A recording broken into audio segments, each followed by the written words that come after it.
ओम शांति। आज साकार महावाक्य 28/4/2026। मधुर संतान माने बाबा समान स्नेही होगापाई निज को आत्मा बिंदु मन करे बिंदु बाबा को मन पकाओ। प्रश्न बाबा स्मृति रे रहिबार गुप्त एवं कठिन परिश्रम प्रत्येक संतान को करने को हेब कहीं। उत्तर कहीं ना जोगबल बिना आत्मा पापात्मार पुण्यात्मा हो पारिब नाही। जदि गुप्त रूप से बाबा स्मृति रे रहिब एवं देही अभिमानी हेब तेबे जाई विकर्म विनाश हेब। धर्मराज दंडरू बंचिबार उपाय हेउछि जोग। मायार तुफान जोगर ही विघ्न पकाई थाए। सेथिपाई जोगरे रहिबार गुप्त मेहनत कर तेबे जाई लक्ष्मी नारायण भली समस्तंकर प्रिय होई पारिब। गीत अछि ओम नमः शिवाय। ओम शांति। गीतरे करा जाइथिबा महिमा सबु आत्मा मानकर पितांकर। भगवान अथवा बाबा को मने पकाउछंती तांको माता पिता कहउछंती ना गॉडफादर मध्य कहा जाउछि। एपरि नुहे सबु मनुष्य माननको गॉडफादर कहा जिवो। लौकिक पिता को मध्य बाबा बोली कहा जाई थाए। लौकिक पिता मध्य पारलौकिक पिता को मने पकाई थांती। वास्तव रे आत्मा ही मने पकाई थाए। आत्मा ही लौकिक पिता को मध्य मने पकाई थाए। एही आत्मा निज रूप और कर्तव्य को जाने नाही। आत्मा निज को ही जाने नाही तेबे गॉडफादर को किपरि जानी पारिबो। निजर लौकिक पिता को तो समस्ते जानिछंती तांको ठारू संपत्ति मिलुछि नचेत काहेकि मने पकाइबे। पारलौकिक पिता ठारू निश्चय संपत्ति मिलुथिबो। कहउछंती ना ओ गॉडफादर तांको ठारू दया क्षमा चाहुछंती काहेकि ना पाप करि चालिछंती। एहा मध्य ड्रामा रे निधार्य रहिछि। किंतु आत्मा और परमात्मा को जानिबा यह कष्टसाध्य विषय। यह सहजरु सहज पुणी कष्टरु कष्टतर मध्य। जदिओ विज्ञानर कौनसी शिखी चंद्र पर्यंत चली जाउछंती कौशल शिखुछंती। जदिओ विज्ञानर कौशल शिखी चंद्र पर्यंत चली जाउछंती तथापि ज्ञान आगरे ताहा तुच्छ अटे। निजको बाबा को जानिबा बहुत कष्टकर अटे। जेउ संतान माने निजको ब्रह्मा कुमार कुमारी बोलाउछंती से मध्य निजको आत्मा निश्चय करी मु आत्मा बिंदु आमर पिता मध्य बिंदु ଏହା भूली जाउछंती। ଏହା ହେଉଛି कष्टकर विषय। निजको आत्मा बोली भूली जाउथिबारु बाबांको मध्य भूली जाउछंती। देही अभिमानी हेबार अभ्यास नाही। बिंदु आत्मा रे ही 84 जन्मर पाठ निर्धार्य होई रहिछि। मो आत्मा जे कि भिन्न भिन्न शरीर नहीं अभिनय करुछि ଏହା घड़ी घड़ी भूली जाउछंती। ଏହା ही मुख्य बुझिबार कथा। आत्मा एवं परमात्मा को बुझिबा व्यतीत बाकी ज्ञान तो समस्तंकर बुद्धि रे आसी जाउछि। आमे 84 जन्म नेछु। सूर्यवंशी चंद्रवंशी इत्यादि हेउछंती। एही चक्र बहुत सहज अटे। तेणु बुझी जाउछंती किंतु केवल चक्र को जानिबा द्वारा एते लाभ नहीं जेतिकी निजको आत्मा निश्चय करी बाबा को याद करिबारे फायदा रहिछि। मु आत्मा तारका सदृश अटे। बाबा मध्य तारका सदृश अति सूक्ष्म अटंती। से ही सद्गति दाता अटंती। तांको याद करिबा द्वारा ही विकर्म विनाश हेब। एही प्रक्रिया रे केही भी निरंतर याद करू नाहंती। देही अभिमानी हेउनाहंती घड़ी घड़ी स्मृति रे रहुछे मु हेउछि आत्मा। बाबांक निर्देश हेउछि मते मने पकाइले विकर्म विनाश हेब। मु बिंदु अटे। एठारे आसी अभिनय करुछि। कलिजुगरे मो मध्यरे 5 विकारर कलंकी लागि जाइछि। एबे सत्यजुग को जीवाकु हेब। सेथिपाई बाबा को बहुत स्नेहर सहित याद करिबाकु हेब। एही रीतिरे बाबा को याद कले पाप नाश हेब। एथिरे ही मेहनत रहिछि। सेबारे बहुत बहादुरी देखाउछंती। आज ही सेवा कलु बहुत प्रभावित हेले। किंतु शिव बाबा बुझुछंती जे आत्मा और परमात्मा ज्ञान प्रति मोटे प्रभावित हो नाहंती। भारत स्वर्ग और नरक किपरि हेउछि 84 जन्म किपरि नेउछंती सत्व रज तमरे किपरि आसुछंती केवल एहाको शुणी प्रभावित हेउछंती। परमात्मा निराकार अटंती एकथा मध्य बुझी जाउछंती। बाकी मु हेउछि आत्मा। मो आत्मा रे 84 जन्मर पाठ भरी रहिछि। बाबा मध्य बिंदु तांक पाखरे समस्त ज्ञान रहिछि। तांको ही मने पकाइबाकु हेब। एकथा केही भी बुझुनाहांती, मुख्य कथा बुझुनाहांती। विश्वर इतिहास भूगोलर ज्ञान बाबा ही देउछंती। सरकार मध्य चाहुछंती जे विश्व इतिहास भूगोलर ज्ञान रहिबा उचित। ଏହା ତ ତାଠାରୁ ମଧ୍ୟ ସୂକ୍ଷ୍ମ କଥା ଅଟେ। ଆତ୍ମା କ'ଣ, ସେଥିରେ କିପରି 84 ଜନ୍ମର ଅଭିନୟ ରହିଛି, ଏହା ମଧ୍ୟ ଅବିନାଶୀ ଅଟେ। ଏହି କଥା ମନେ ପକାଇବା, ନିଜକୁ ବିନ୍ଦୁ ଭାବି ବାବାଙ୍କୁ ମନେ ପକାଇଲେ ବିକର୍ମ ବିନାଶ ହେବ। ଏହି ଯୋଗରେ କେହି ହେଲେ ବି ତତ୍ପର ରହୁନାହାନ୍ତି। ଏହି ସ୍ମୃତିରେ ରହିଲେ ବହୁତ ସ୍ନେହୀ ହୋଇଯିବେ। ଏହି ଲକ୍ଷ୍ମୀନାରାୟଣଙ୍କୁ ଦେଖ କେତେ ସ୍ନେହୀ ଅଟନ୍ତି। ଏଠାକାର ମନୁଷ୍ୟଙ୍କୁ ତ ଦେଖ କିପରି ଅଟନ୍ତି। ନିଜେ ବି କହୁଛନ୍ତି ଆମ ପାଖରେ କୌଣସି ଗୁଣ ନାହିଁ, ଆମେ ମ୍ଲେଚ୍ଛ, ଆପଣ ସ୍ୱଚ୍ଛ ଅଟନ୍ତି। ଯେବେ ନିଜକୁ ଆତ୍ମା ଭାବି ବାବାଙ୍କୁ ମନେ ପକାଇବେ ତେବେ ସଫଳତା ମିଳିବ। ନଚେତ୍ ସଫଳତା ବହୁତ କମ୍ ମିଳୁଛି। ଭାବୁଛନ୍ତି ଆମ ପାଖରେ ବହୁତ ଭଲ ଜ୍ଞାନ ରହିଛି, ବିଶ୍ୱର ଇତିହାସ ଭୂଗୋଳ ଆମେ ଜାଣିଛୁ, କିନ୍ତୁ ଯୋଗର ଚାର୍ଟ ବତାଉ ନାହାନ୍ତି। କ୍ୱଚିତ୍ କେହି ଏ ଅବସ୍ଥାରେ ରହୁଛନ୍ତି, ଅର୍ଥାତ୍ ନିଜକୁ ଆତ୍ମା ଭାବି ବାବାଙ୍କୁ ୟାଦ କରୁଛନ୍ତି। ବହୁତଙ୍କର ଏହି ଅଭ୍ୟାସ ନାହିଁ। ବାବା ବୁଝୁଛନ୍ତି ଯେ ପିଲାମାନେ କେବଳ ଜ୍ଞାନର ଚକ୍ର ବୁଦ୍ଧିରେ ରଖୁଛନ୍ତି। ବାକି ମୁଁ ଆତ୍ମା, ବାବାଙ୍କ ସହିତ ମୋତେ ଯୋଗଯୁକ୍ତ ହୋଇ ରହିବାକୁ ହେବ। ଏହାଦ୍ୱାରା କଳିଯୁଗରୁ ବାହାରି ସତ୍ୟଯୁଗକୁ ଯିବୁ। ମୁଁ ଆତ୍ମା, ମୋତେ ବାବାଙ୍କୁ ଜାଣିବାକୁ ହେବ। ତାଙ୍କର ସ୍ମୃତିରେ ହିଁ ରହିବାକୁ ପଡ଼ିବ। ଏହି ଅଭ୍ୟାସ ବହୁତଙ୍କର କମ୍ ରହିଛି। ବହୁତ ଆସି ଭଲ ଭଲ ମଧ୍ୟ କହୁଛନ୍ତି, ବାକି ସେମାନେ ଏହା ଜାଣିନାହାନ୍ତି ଯେ ଭିତରେ କେତେ ପାପର କଳଙ୍କି ରହିଛି। ସୁନ୍ଦରରୁ ଶ୍ୟାମ ହୋଇଯାଇଛୁ, ପୁଣି ସୁନ୍ଦର କିପରି ହେବୁ, ଏକଥା କେହି ବି ଜାଣିନାହାନ୍ତି। କେବଳ ଇତିହାସ ଭୂଗୋଳ ଜାଣିଲେ ହେବ ନାହିଁ। ପବିତ୍ର କିପରି ହେବୁ? ଦଣ୍ଡ ନ ପାଇବାର ଉପାୟ ହେଉଛି କେବଳ ବାବାଙ୍କ ସ୍ମୃତିରେ ରହିବା। ଯୋଗ ଠିକ୍ ନ ରହିଲେ ଧର୍ମରାଜଙ୍କ ଦଣ୍ଡ ଭୋଗ କରିବ।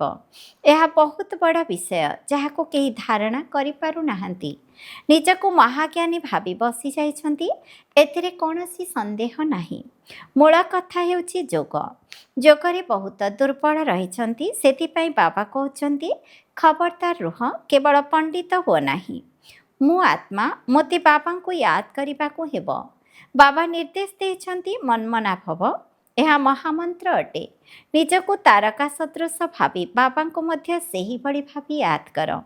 ବାବାଙ୍କର କୌଣସି ବଡ଼ ରୂପ ସମ୍ମୁଖକୁ ଆସୁନାହିଁ, ତେଣୁ ଦେହୀ ଅଭିମାନୀ ହେବାରେ ହିଁ ମେହନତ ରହିଛି। ବିଶ୍ୱର ମହାରାଜା ମହାରାଣୀ ଜଣେ ହେବେ, ଯାହାଙ୍କର ଲକ୍ଷ ଲକ୍ଷ ପ୍ରଜା ହେବେ। ପ୍ରଜା ତ ବହୁତ ହେବେ ନା।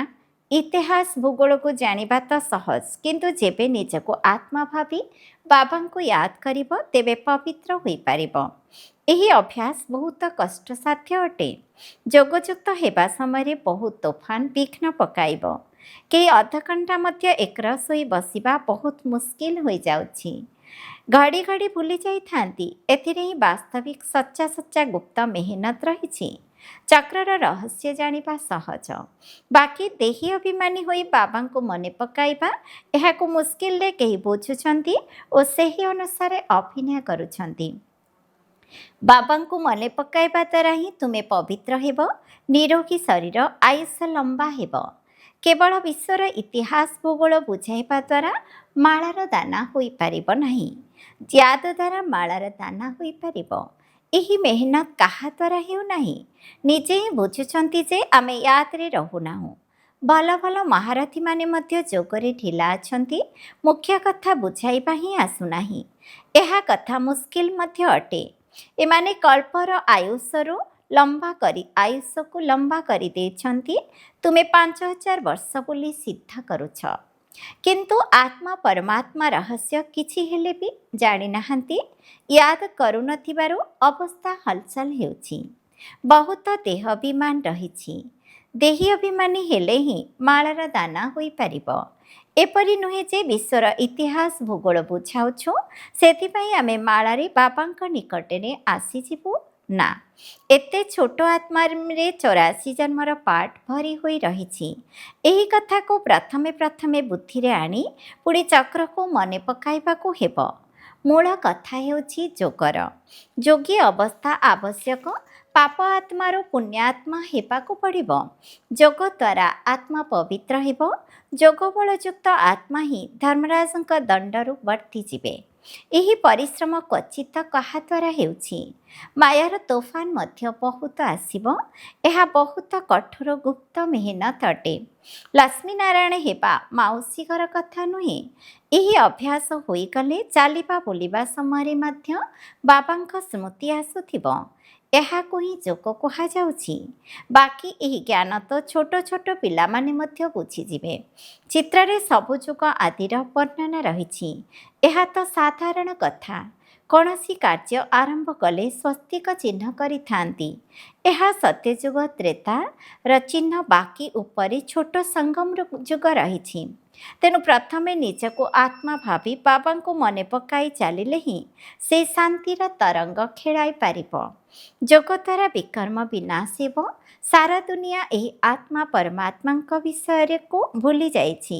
କେହି କହୁଛନ୍ତି ପରମାତ୍ମା ହଜାରେ ସୂର୍ଯ୍ୟରୁ ତେଜମୟ ଅଟନ୍ତି, କିନ୍ତୁ ଏହା କିପରି ହୋଇପାରିବ? ଯେତେବେଳେ କି କହୁଛନ୍ତି ଯେ ଆତ୍ମା ସୋ ପରମାତ୍ମା, ତେଣୁ ଉଭୟ ତ ଏକ ହେଲେ ନା? ଛୋଟ ବଡ଼ର ଫରକ ରହିବ ନାହିଁ। ଏ ସମ୍ବନ୍ଧରେ ମଧ୍ୟ ବୁଝାଇବାକୁ ହେବ। ଆତ୍ମାର ରୂପ ହେଉଛି ବିନ୍ଦୁ। ଆତ୍ମା ସୋ ପରମାତ୍ମା ହୋଇଥିବାରୁ ପରମାତ୍ମା ମଧ୍ୟ ବିନ୍ଦୁ ହେଲେ ନା? ଏଥିରେ ଫରକ ତ ହୋଇପାରିବ ନାହିଁ। ସମସ୍ତେ ପରମାତ୍ମା ହୋଇଗଲେ ତେବେ ସମସ୍ତେ ସୃଷ୍ଟିକର୍ତ୍ତା ହୋଇଯିବେ। ଏକ ବାବା ସମସ୍ତଙ୍କର ସଦ୍ଗତିଦାତା ଅଟନ୍ତି।